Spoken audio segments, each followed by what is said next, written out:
Retén la forma de la sana palabra que de mí oíste en la fe y amor que es en Cristo Jesús. Guarda el buen depósito por el Espíritu Santo que mora en nosotros. Tomen asiento, hermanos.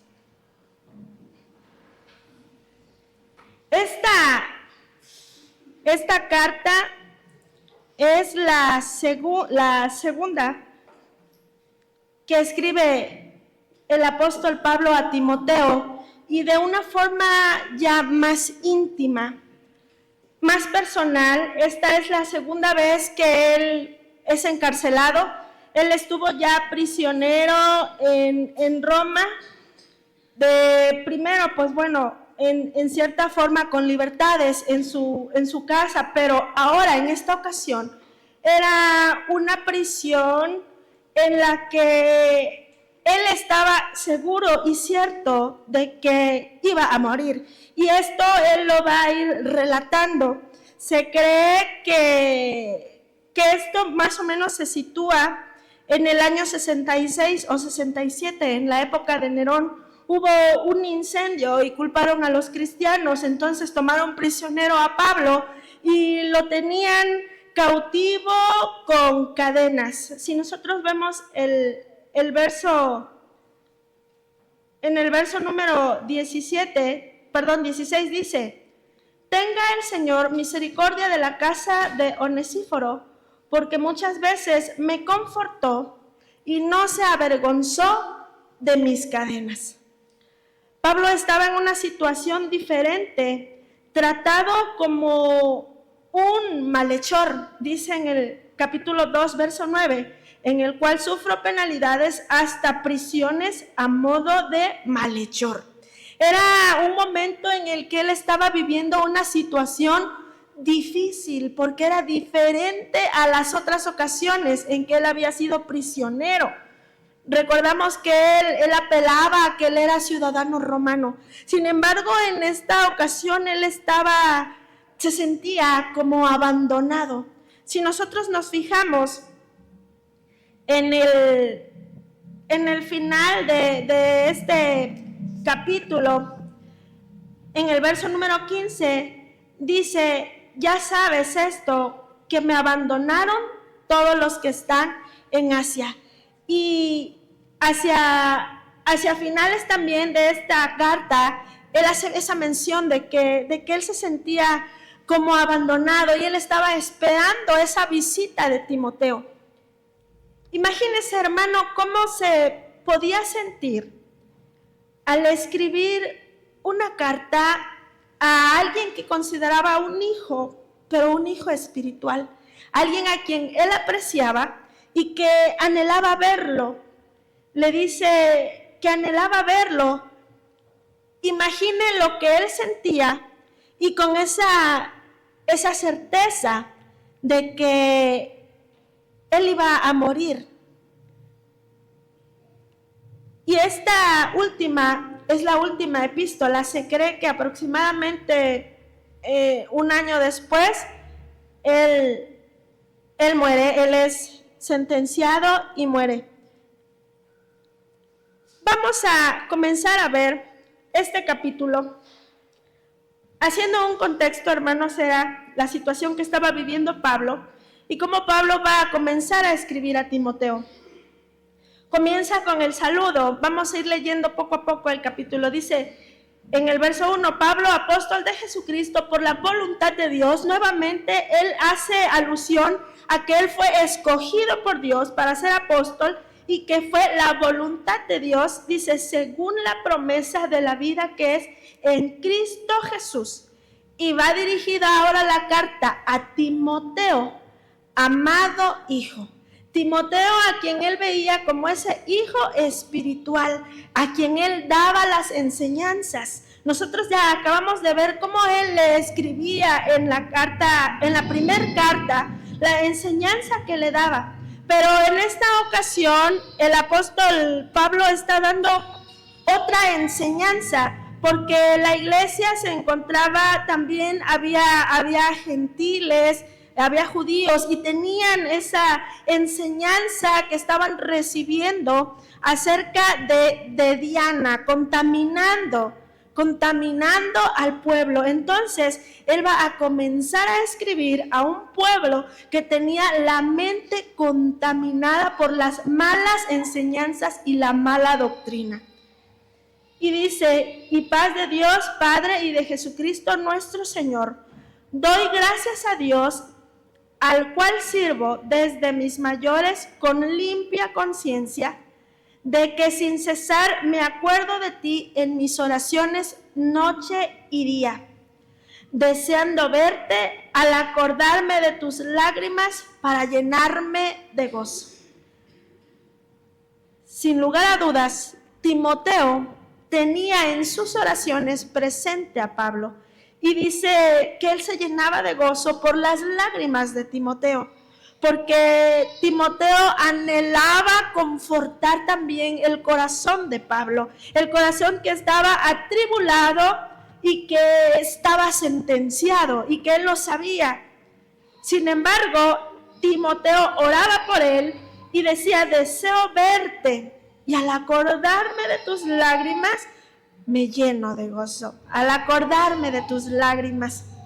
El verso 5, trayendo a la memoria la fe no fingida que hay en ti, la cual habitó primero en tu abuela Loida y en tu madre Eunice, y estoy seguro que en ti también.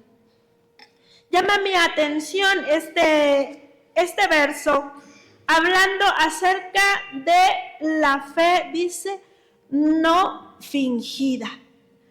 ¿Qué viene a nuestra mente, amados hermanos, cuando el apóstol le está haciendo esta mención de que en él habita la fe no fingida? Entonces nosotros podemos pensar que hay creyentes con una fe fingida. Y esto ha de tener cuidado en cada uno de nosotros, amados hermanos. Él le dice: esta fe habitó en tu abuela Loida y en tu mamá Eunice, y estoy seguro que también en ti. Está hablando ya de generación, de esa transmisión. Y fíjese, amados hermanos, qué importante es esa enseñanza que nosotros como padres, como abuelos, podemos dar a nuestros hijos, porque entonces nosotros también fomentamos en ellos una fe. Y si es no fingida, es la fe que nuestro Dios espera de nosotros, amados hermanos. Venía a mi mente mientras leía yo el pasaje, recordaba el testimonio que daba una hermana, una muchacha joven, que decía, le comentaba luego a mi hermana, eran amigas, y decía: es que cuando en las cenas yo escucho que mi suegra se la pasa hablando mal de los hermanos. Y eso de estar hablando mal de los hermanos tenía un efecto. ¿Cuál cree usted que es el efecto? Hijos que no asistían al templo, hijos que no servían a Dios, hijos que no buscaban a Dios. Cuán importante es, amados hermanos, tener ese cuidado de lo que nosotros vamos a transmitir a nuestras familias, seamos abuelos, seamos padres, y así como Pablo le decía: en ti he visto esa fe no fingida, la cual también estaba en tu abuela, la cual también estaba en tu mamá, y que seguramente también está en ti, porque has tenido un buen ejemplo. Seamos cuidadosos también nosotros, amados hermanos. Nosotros debemos de tomar los consejos también aquí escritos hacia esa fe no fingida, una fe genuina en el Señor.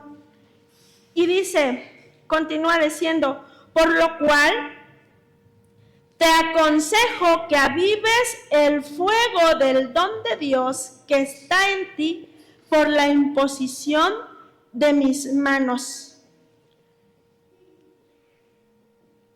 El consejo. viene el primer consejo de Pablo aquí a Timoteo en esta segunda carta.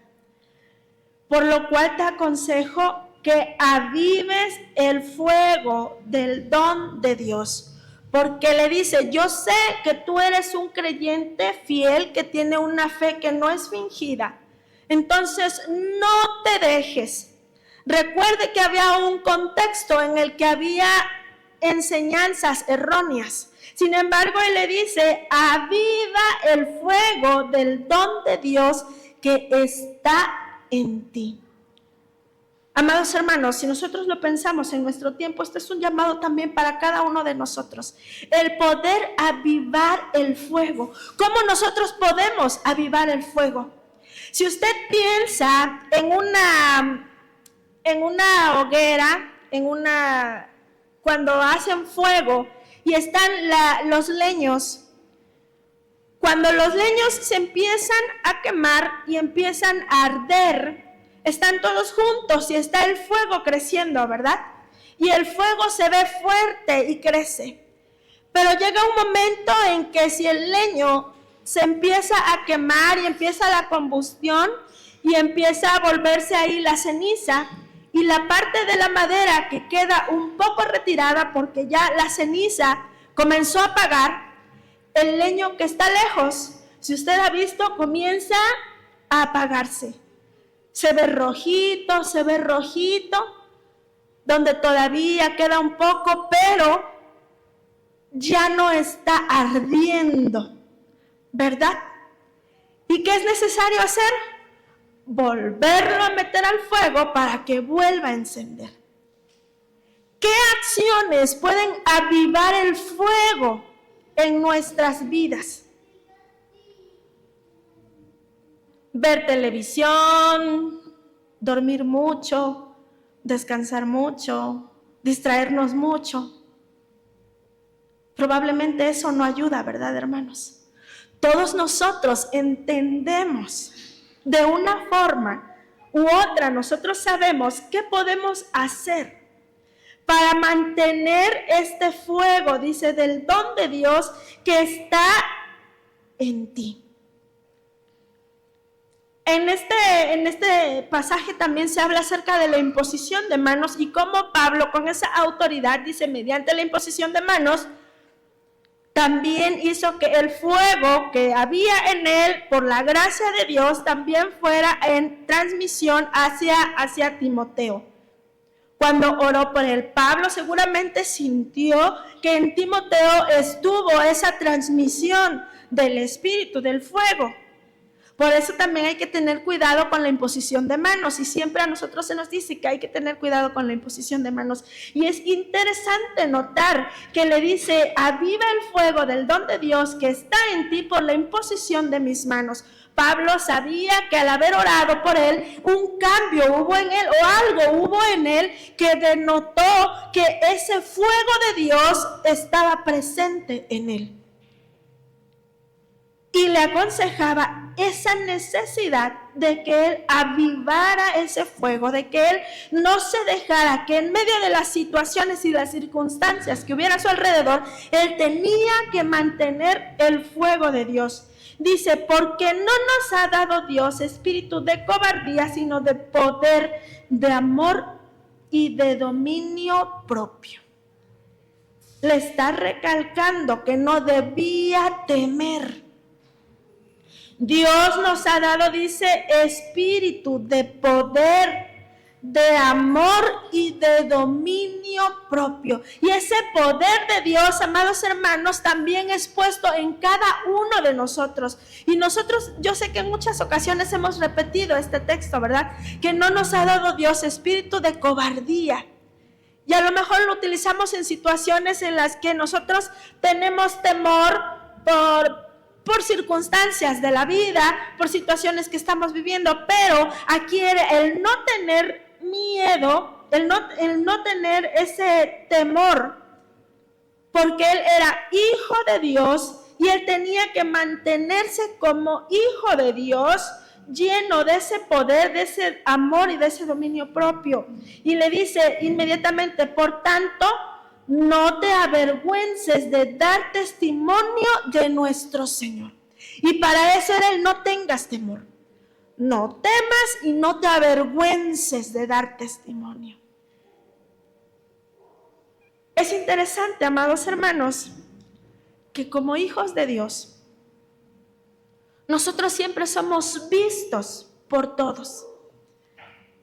Usted en su hogar está dando un testimonio y un ejemplo en su hogar, en su familia, en sus vecinos, en esta iglesia y en los lugares donde nosotros nos movemos.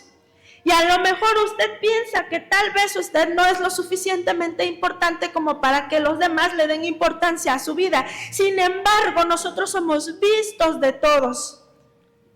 Y es de valientes, por eso le dice, no te avergüences de dar testimonio de nuestro Señor. Es de valientes el dar el testimonio de decir, yo soy hijo de Dios, yo tengo una fe que no es fingida, la cual he aprendido de nuestro Dios. Yo soy hijo de Dios que tiene el fuego de Dios y que tengo que mantener el fuego de Dios.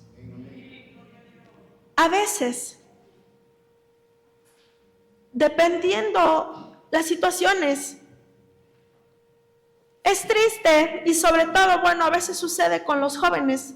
Yo espero que los hermanos adultos no, pero los jóvenes, a veces por encajar con sus amigos, actúan como los amigos y tal vez no tienen ese valor de decir, yo soy hijo de Dios, yo no haré esto como los demás. Y de detenerse. Timoteo era un joven. Y por eso Pablo le daba este consejo. Y mira, le decía, por eso empezaba diciéndole, no nos ha dado Dios espíritu de cobardía, porque es de valientes. Es de valientes el mantenerse como hijos de Dios, como llamados y escogidos de Dios, que dan testimonio. Dice, por tanto, no te avergüences de dar testimonio de nuestro Señor, ni de mí, preso suyo. Eran amigos. Pablo amaba a Timoteo también, y le dice, tampoco te avergüences de mí, de este siervo, sino participa de las aflicciones por el Evangelio según el poder de Dios. Pablo estaba sufriendo aflicciones por causa del Señor, por causa del Evangelio, y él no se avergonzaba. Y si usted recuerda que en muchas ocasiones él le decía, porque no me avergüenzo del Evangelio, porque es poder de Dios. Pablo no se avergonzaba, y aunque en ese momento decía que era tratado como un malhechor y que no se avergonzaba de sus cadenas, porque estaba sufriendo por el Evangelio, no porque él hubiese hecho algo malo, sino que él estaba sufriendo por el Evangelio, por la causa de nuestro Señor. Y él le decía, a ti Timoteo te digo esto, tú también no te avergüences de nuestro Señor, no te avergüences de mí que estoy sufriendo por el Señor. Timoteo también terminó siendo un mártir, terminó siendo arrastrado en sus últimos días, encadenado, arrastrado, y es interesante notar que era esta carta de mártir a mártir. Porque en este momento Pablo estaba siendo mártir. Y él no dejaba de dar este consejo. Y aún en su tristeza, probablemente en la aflicción, él se consolaba.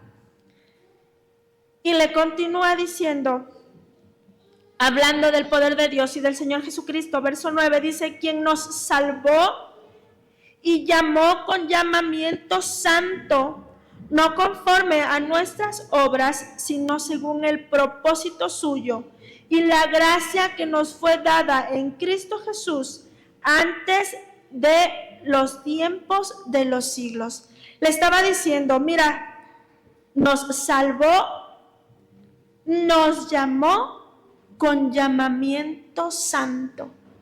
Y para ser santos, dice, no por nuestras obras, o sea, no porque ellos fueran algo, no por quienes ellos eran, sino según el propósito de Dios para ellos. Y la gracia que fue dada en Cristo Jesús. Por gracia, el Señor eligió a Pablo como apóstol suyo. Por gracia, el Señor elige también a Timoteo. Y le dice, verso 10, pero que ahora ha sido manifestada por la aparición de nuestro Salvador Jesucristo, el cual quitó la muerte y sacó a la luz la vida y la inmortalidad por el Evangelio. Hablando acerca de Jesucristo, dice la aparición de nuestro Salvador Jesucristo, y aquí está también revelando lo que hizo Jesucristo. Dice, quitó la muerte, la verdadera muerte. Nosotros como seres humanos pensamos tal vez en la muerte física, pero el espíritu del hombre puede ser inmortal. O va a vida eterna o va a condenación eterna. Pero esa condenación es la muerte. Entonces dice, quitó la muerte y sacó a la luz la vida. La vida es el mismo nuestro Señor y la inmortalidad por el Evangelio.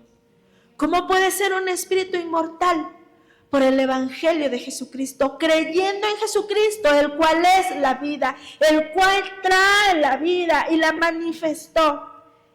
Y le dice, del cual yo fui constituido predicador, apóstol y maestro de los gentiles. Por ese Jesucristo, por la salvación y la gracia de nuestro Señor Jesucristo, el cual trajo luz y trajo vida por el Evangelio. Y él fue constituido. Y le dice, por lo cual asimismo padezco esto, pero no me avergüenzo, porque yo sé a quién he creído y estoy seguro que es poderoso para guardar mi depósito para aquel día. La situación que Pablo estaba viviendo no era fácil. Y lo vamos a ver cómo lo va a reflejar en la siguiente parte que él está escribiendo. Tal vez para este punto ya el Señor le había revelado que iba a morir, que iba a ser sacrificado. Nosotros, como hijos de Dios o como siervos de Dios, pues esperamos que Dios guarde de los suyos, ¿verdad? Que Dios guarde de sus siervos. Siempre me acuerdo me impactó mucho ese testimonio de cuando falleció la hija de Gigi Ávila. ¿Recuerdan ustedes a ese evangelista que ya partió con el Señor? Y que su hija fue apuñalada y muerta por su esposo. Y cuando él oraba a Dios y le cuestionaba a Dios el por qué, porque él era siervo de Dios, él buscaba a Dios, él pasaba muchas horas en oración y oraba por sus hijos para que Dios cuidase a sus hijos. Y uno espera pues que Dios guarde a los suyos, ¿verdad? Dios le dijo que la libró, que la salvó, que iba a haber una prueba que ella no iba a pasar, y él la salvó. Él se la llevó en el momento oportuno. Y tal vez Pablo esperaba, o los demás, los que estaban orando por Pablo, esperaban que Dios libertara a Pablo, que Dios lo sacara de la cárcel, que Dios hiciera algo. Probablemente lo esperaban. Sin embargo, yo creo que Pablo ya tenía esa comunicación con Dios y ya sabía que él iba a fallecer, él iba a ser sacrificado. Y si continúa usted viendo, en el verso 13 le dice, retén la forma de las sanas palabras que de mí oíste en la fe y amor que es en Cristo Jesús. Retén la forma de las sanas palabras que de mí oíste en la fe y amor que es en Cristo Jesús. Nuevamente, otro consejo. ¿Cuáles, amados hermanos, son las sanas palabras que nosotros podemos escuchar de los siervos? La palabra de Dios. La palabra que está aquí escrita. Ahora los siervos de Dios transmiten la palabra que está aquí escrita. Pablo recibió revelación de Dios y escribió esa revelación y la llevó también a Timoteo, esa enseñanza, ese consejo, y le dice: retén la forma de las sanas palabras que de mí oíste en la fe y amor que es en Cristo Jesús. La enseñanza que él había recibido de esa fe en Cristo Jesús y del amor de Cristo Jesús. Y que él tenía que transmitirlo y que él tenía que guardarlo y mantenerse en ello, en esa doctrina, no en lo que estaba a su alrededor, no en la doctrina contaminada acerca de la diosa Diana y de todo lo que estaban sacando en ese tiempo, sino el mantenerse. Y le dice: guarda el buen depósito por el Espíritu Santo que mora en nosotros. Nuevamente le hace referencia a el Espíritu Santo y le dice: guarda el buen depósito. Y si se fijó usted antes en el verso 12, también está hablando, le dice: estoy seguro de que el Señor es poderoso para guardar mi depósito para aquel día. ¿Y cuál es el depósito, amados hermanos? El depósito que Pablo está haciendo, dice: para aquel día.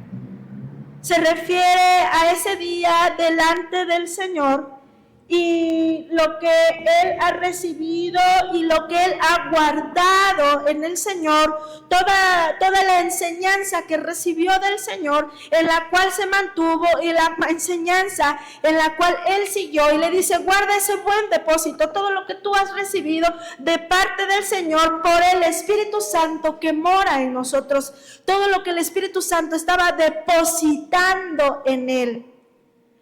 Guarda el buen depósito por el Espíritu Santo que mora en nosotros. Y es importante, amados hermanos, el Espíritu Santo. ¿Se acuerda usted la enseñanza de Jesucristo sobre el Espíritu Santo y todo lo que el Espíritu Santo haría en cada uno de nosotros? Él era el otro consolador, el cual cuando nuestro Señor se fue, dijo: os dejo, les conviene que yo me vaya, porque si no me voy, entonces no va a venir el otro consolador, el cual os guiará a toda la verdad, el cual les enseñará todas las cosas, les recordará todas las cosas que yo os he dicho. Tomará de lo mío, dice, y se los dará a ustedes también. Él les iba a recordar todo lo que el Señor habló, toda la enseñanza de nuestro Señor. Y es el Espíritu Santo el que actúa en la iglesia. Y Pablo le dice: guarda y retén la sana palabra y el depósito, lo que el Espíritu Santo también ha puesto en ti. Amados hermanos, cuando el Señor vino a nuestras vidas para revelarnos luz, para revelarnos su verdad, dice su palabra que desde que creímos, desde que creísteis, nosotros fuimos apartados, fuimos sellados por nuestro Dios. Y si en nosotros hay una fe que no es fingida, nosotros hemos recibido del Espíritu Santo de Dios una gran bendición para que nosotros podamos ser también en esta iglesia de edificación. Y si nosotros seguimos el consejo de la palabra de Dios, el consejo que el apóstol Pablo está dando acerca de retener estas palabras sanas, la sana doctrina, estas palabras, dice, de fe, de amor en Cristo Jesús, y guardar tu depósito por el Espíritu Santo que mora en nosotros. Y vuelve a mi mente este pasaje en el que dice, aviva el don del Espíritu, el que está en ti.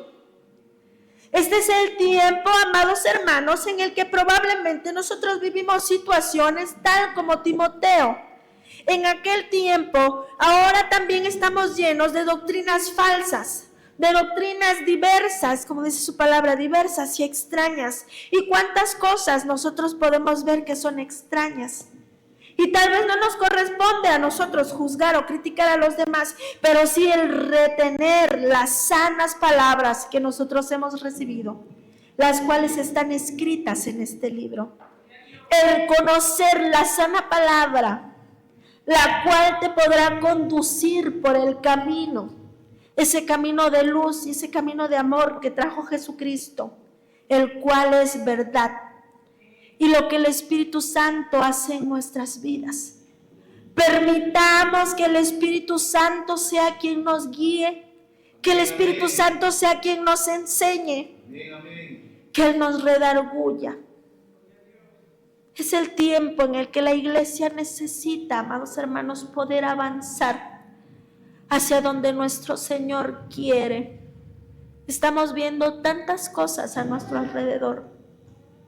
Todo lo que está sucediendo, amados hermanos, nos indica que nuestro Señor viene.